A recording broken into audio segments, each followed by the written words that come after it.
Good evening, everyone. I guess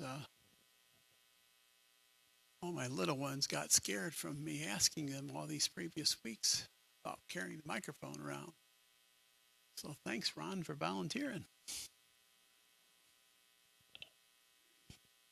Oh, we'll see what they have to say here first, Ron. Uh, First off, welcome back for another uh, another great week of encountering uh, our 33 days toward Eucharistic glory, and another action-packed week it has been for us. If you're like me, sometimes you have to go back and read the pages over and over again, make sure you don't miss out on anything, and it's just, to me, so evident how things come to light, like each day, depending on, uh, what's going on in your life in that particular day. Uh, for like, for example, today I had a meeting with someone who is struggling with how to,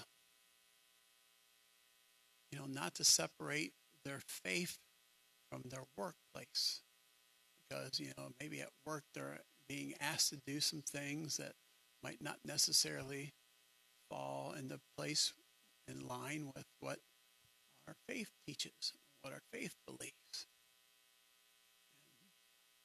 If we read day 24, it spoke very forthrightly on that subject. So I said, wait a minute. So I pulled out my 33 days book, and I read to them that passage from the day. Y'all probably know it from memory. Let me pull it up here, tell you which day to go through it anyway. So it's on page 110. Page 110, if you have your books with you. And the third paragraph down is, today, amid the busyness and complexities of modern life, the great majority of Catholics are challenged merely to make it to Mass each Sunday.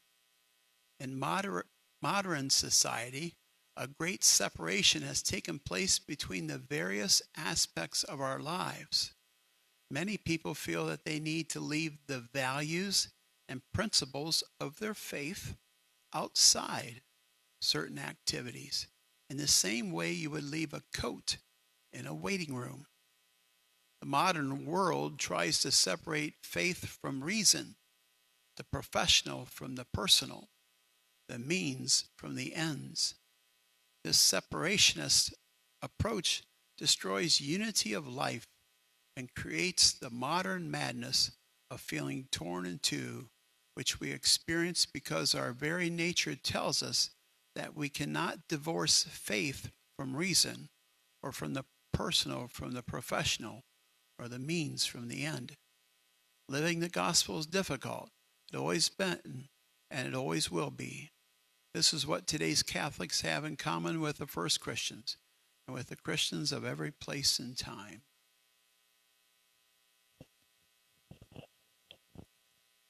Does that ring true for any of you out there? You ever encounter that? Maybe for yourself in your own family life, maybe within your workplaces, maybe within, you know, your dealings with people in a social setting, when it comes to regards to politics and religion, when it comes to social topics, like immigration and teachings of Jesus, or illegal entry versus the teachings of Jesus and social justice. Have you ever found yourself in those, only your dilemmas yourselves? Or is it just me?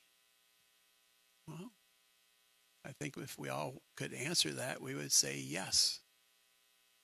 Because it's hard. If we embraced everything that the church taught and believed, everything that Jesus Christ taught and believed, would we say we were perfect? Would we say that yes, I believe it all?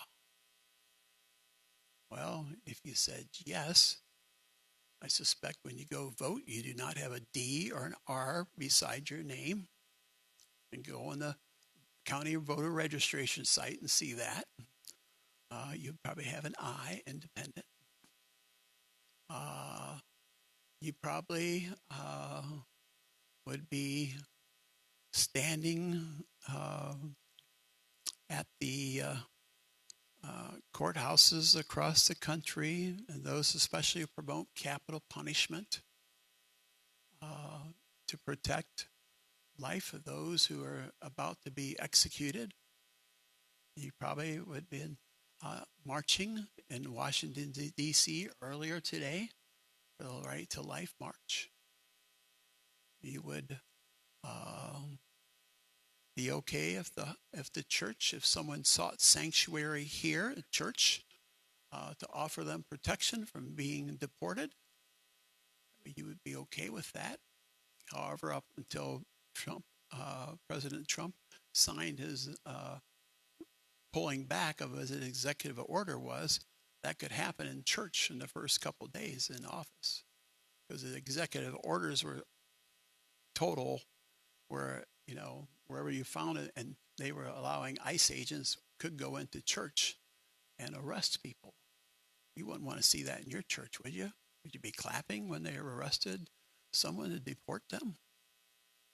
Not the church I would want to be at or be a part of.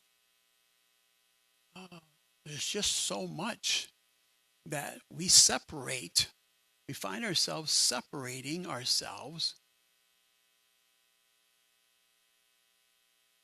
from our faith. We fall in that trap of feeling like we're at a buffet and I can pick this off of the teachings because this is what I believe in. I'm going to leave this set back aside because I don't believe in that. But I think what I believe is less evil than what this other person believes. So if you take just a drop of poison, is it as good as taking 2 drops of poison? Is evil evil, no matter what? I think that's a dilemma that we face. And I don't know, that was one thing that just stood out for me, especially today, in today's reading. Again, the emphasis on being close to the Eucharist, drawing our strength from Jesus Christ in the Eucharist, making ourselves present in adoration. Again, that stood out again and again. Matthew Kelly cannot draw that point across. Even he wants to draw it apart a point across every time he has that opportunity to be able to make sure that we're close to Jesus in the Eucharist, and rightly so. So interested in hearing what maybe struck you this week, maybe an experience that you had of how you encountered Jesus in the Eucharist, in the world, in your world today, this week. And so whoever's looking down, I'm going to call on you. Oh, some of you picked up your heads really quick. So Ron, if you can go around, anybody who wants to raise their hand, Ron will bring the microphone to you. And I'm going to turn my microphone on because last week, some of the people who were watching at home said, Father, we couldn't hear your response when Patrick asked you a question. We wanted to hear your response too, but you didn't have a microphone on, so we couldn't hear you at home. So that's why I had Ron get me both microphones this time.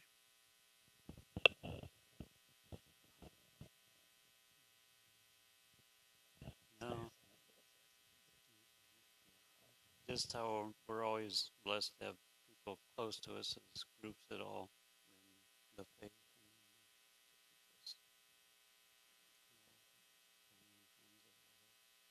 Thanks, Ron. Ron speaks quietly.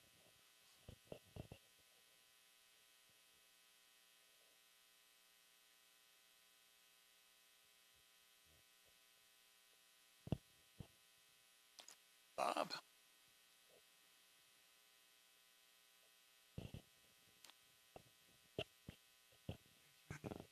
Can you hear me? I'm not trying to be sacrilegious, but could we look at, and this has bothered me all my life, on the day 22, Wednesday, and this is when Jesus tells us, What page is that on, Bob? it's on 99, 100, and it's when Jesus tells the disciples that they should eat his blood and eat the blood. And can you hear me? Yeah, speak louder, Bob. They Okay, can't hear you. I hold it closer. But my question is, when Jesus said this, many of the disciples left. And why, and I'm not trying to be sacrilegious, but why didn't he explain and just use the word spiritual there? Did you see my question? Yeah, because it's not spiritual. It truly is his body and blood. That's why we have the Last Supper. That's why he broke the bread and it become his body. It's not something that's spiritual. It's physical, and we encounter him in the Eucharist. So that's why, that Jesus told the truth. He said, this is my body. This is my blood. This is my flesh. That's what body, corpus, it truly is. But if they really believed he was God, What's then if they really believed, the disciples really believed that he was God, they should have accepted that. So they were just thinking of him as being a human being then? And that was part of I think that statement as well, that, some interpreted it as, how can a man say this? Yeah, that's my whole question. Yeah, they still didn't yet understand that. But why He's the Son of God. Why did Jesus permit them all to leave as disciples when that had to be their That would took away free will. Because, free will, God gave us free will. So if Jesus, when you say permit, that means he would have told them what to believe. And his act of free will was for them to choose. And yet that was his teaching at that moment. And it was up to them to determine, are you going to abandon me like these people, or are you going to follow me? And so his apostles chose to continue to follow him. Even when the teachings, when we find our faith hard to swallow, that we accept it because of a matter of faith and believing in what Jesus taught us. Yeah, some things, we would have thought, Jesus, we don't want to lose any of you people, so we're going to tell you right now and at that time, hey, don't leave, because this is really, I am the Son of God. And we know that that the people, Jesus kept telling, like the demons, like we heard it in today's gospel, do not, I'm not permitting you not to tell no one who I am. He wanted them, because if he would have said, I am the Son of God, well, you already know that some called him out for blasphemy. They were going to stone him. So, heck if you do, heck if you don't. Bob? But I guess my question, or the additional question is, he said this before he died, before he was crucified. Correct? Mm-hmm.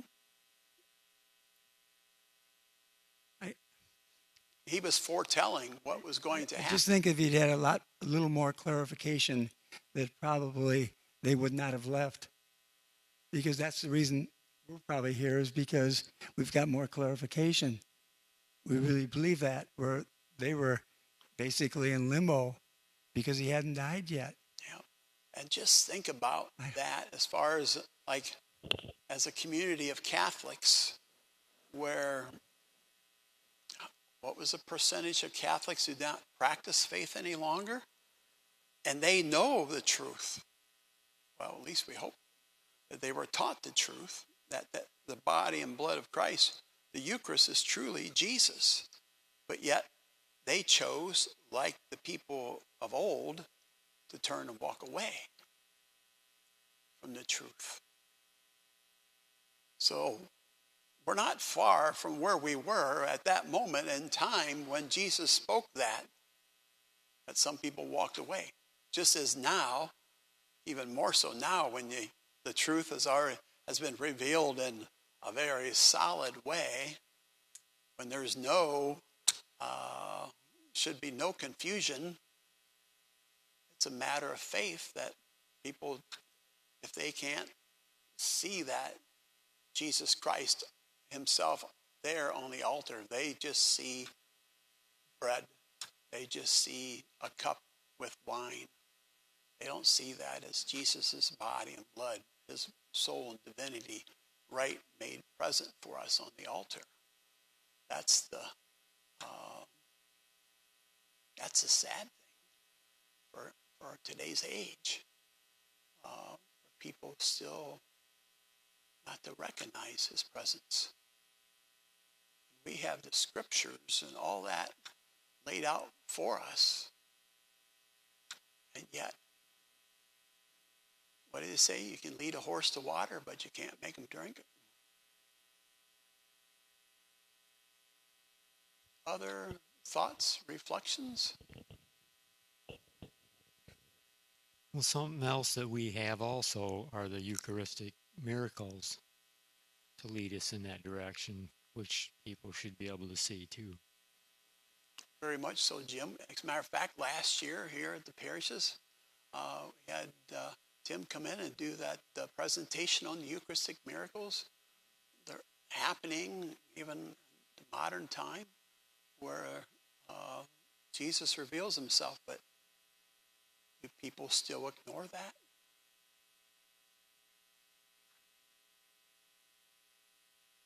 That's a redundant question because you all know the answer, unfortunately.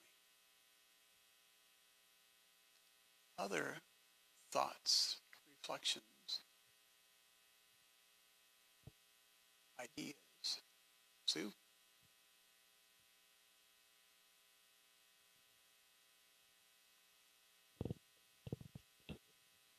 What really struck me this week was it's on page 92, I think. Yes, the challenge, the first, the last, and the only Mass.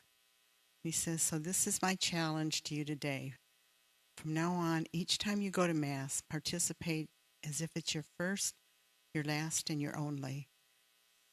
And when you go to Mass, you don't know if that might be your last. And, a lot of times you just go to church, you're there, you do your thing, and you go home. And it really made me stop and think, yeah.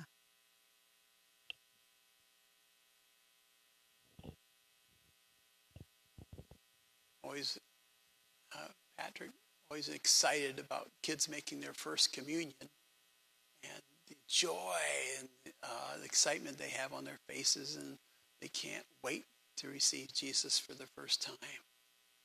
Boy, wouldn't that be great if we all had that kind of look and expression on our face as we prepared to walk up the aisle to receive Jesus? That would be awesome. Patrick? So I had a couple things, and some of it kind of stole my thunder there because I felt really connected to that. The gospel was actually back in August, and it talked about where Jesus was telling everyone that to eat my bread and drink my blood.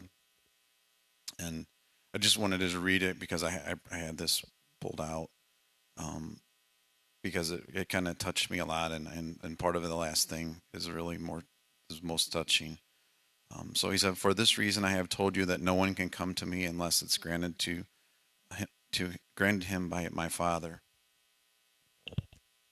And as a result, that's when the disciples started to leave because they didn't know what to think. I mean, I can just imagine 2,000 years ago or whatever. I mean, what we even now hear people do, and we get like scared or concerned, and people start saying things. But Jesus turned to the disciples and he said, um, you guys want to leave too?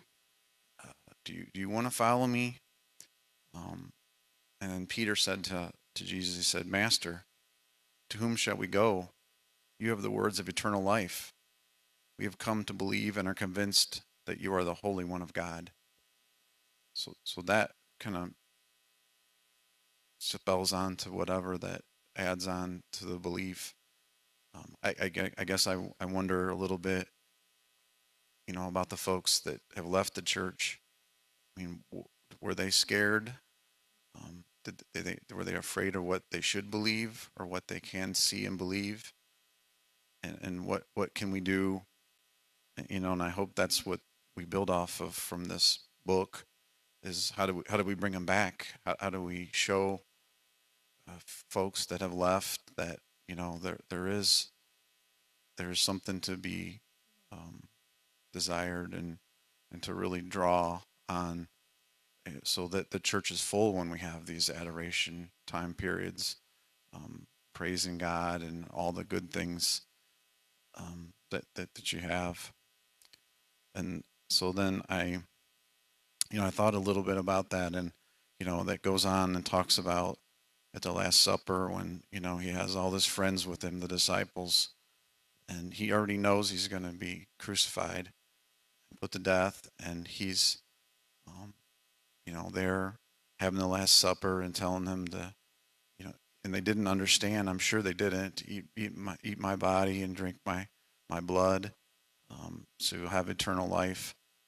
And so, just thinking deeply about it is, you're surrounded by your friends and you're have that a moment of, togetherness, and the way they honored him was by betraying him and not, being there for him, to fight for him, and he knew that it was all going to happen, and he accepted that. That was just uh, hard to believe and hard to accept when you think about that, and you want to surround yourself by people that are going to be there for you, um, when you need them the most.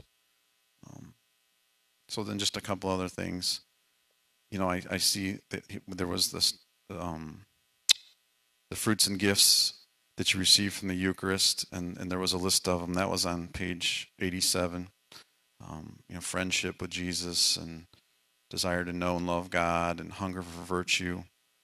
And then, these fruits are something that makes you a better person and how you live your life better every day, because the Eucharist is there and to support you.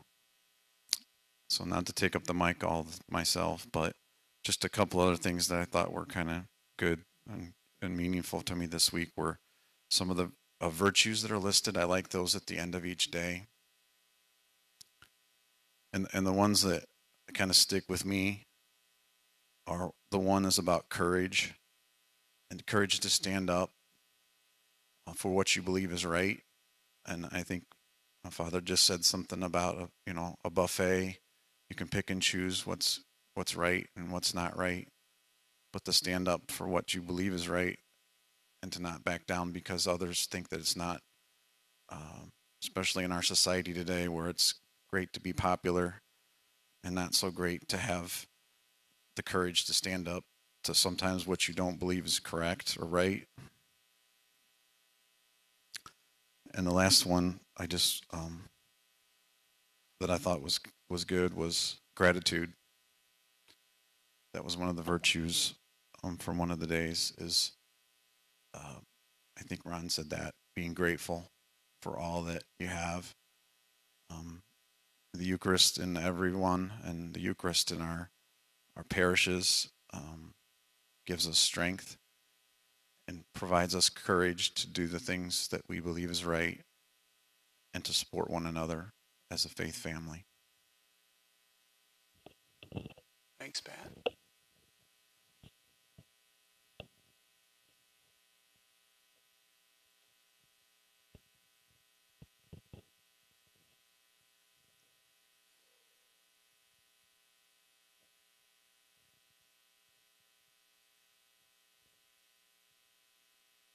Any other insights?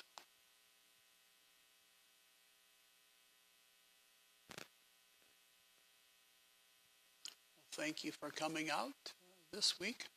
Next Friday night, we'll have our last Friday night adoration, confessions, and discussion, because then on that weekend, we'll make our consecration to the Holy Eucharist. And so we'll have at that weekend in Masses, we'll have a prayer card that you pick up before Mass. And then sometime during the Mass, I'll have all those who will be consecrating themselves to the Holy Eucharist. Please stand and we'll pray that prayer together. And then you'll be able to keep the little card. It'll have just a memento of the day, and as well as signature with a parish kind of seal. So continue pursuing or persevering in these 33 days toward Eucharistic glory. Have a good night.